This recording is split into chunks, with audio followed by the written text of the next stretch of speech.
why do you think Duke beat out schools like Harvard? I mean, HBS, people love having that on their resume. Yeah.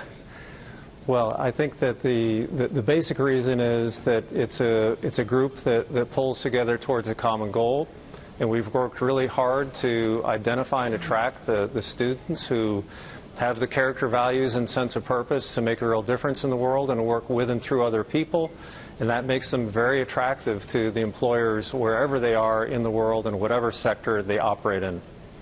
Francesca, Bill has a smile on his face for good reason. Certainly. What are the ingredients that we use, or at least the factors that we analyze to determine who belongs at the top of the list? Sure. To get at our rankings, we have 3 elements that we measure. 2 of them make up almost half, 45% and 45%, and then the third is 10%. So we do an assessment of student opinions of their own school, graduating MBAs. That's a survey that we conduct with over 10,000 students this year. That's 45% of the ranking. Then another 45% is a survey of employers, and we ask them what they think of the MBAs that they're hiring. And then the rest is a tally of faculty research. Bill, when you say sense of purpose, is it employers? What kind of employers are looking for grads that have that as part of their cadre of interests or talents?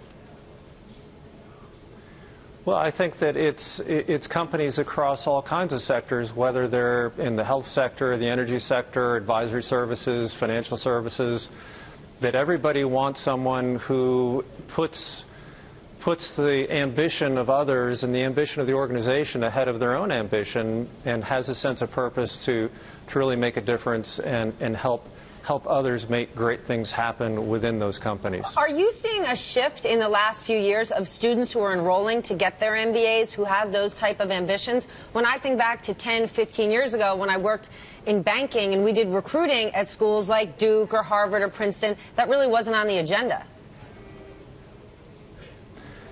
I think that for the Fuqua school, it's always been on our agenda that we want to attract those kinds of students, and that what's happened is that the world has shifted in our favor, which is that people understand that what you really need in order to accomplish great things is that you need to put together great teams and allow people to effectively collaborate together to drive innovation and create value in organizations. And so we've always been able to identify those people, create experiences within our program that reinforce those values, and then allow people to go out into a variety of domains and carry those skills with them on the job.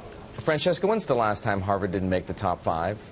Harvard has been in the top 5 since we started ranking forever, in other words, in 1988. So what are people saying? Employers, students, faculty, what are they saying about HBS? So as Dean Boulding was saying, Duke went up because employers were really happy with its students. One of the things that drove Harvard's rank down was that it did less well, or it did worse than in previous years, on the measures by its own students. So students said, we asked students whether there was a good climate for people of all socioeconomic backgrounds, people of all races and genders, and it got some of the lowest. And that's only 10% of the survey.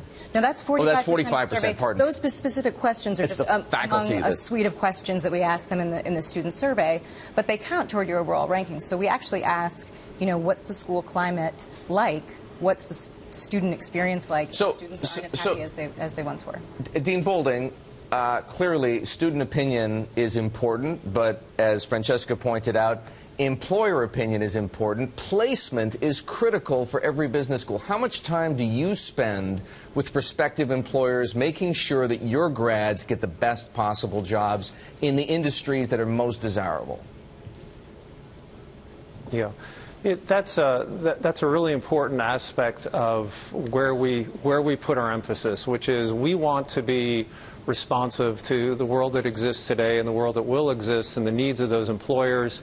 That philosophy was put into our DNA 40 years ago with a dean who felt like we had to respond to the needs of the business community and adjust our curriculum, adjust our admissions policies in order to find and develop those individuals. And so we spend a lot of time talking to those companies, getting feedback and asking, how are we doing? Are we providing you with the right kind of talent? Which are these the people that... Where are those jobs going to be?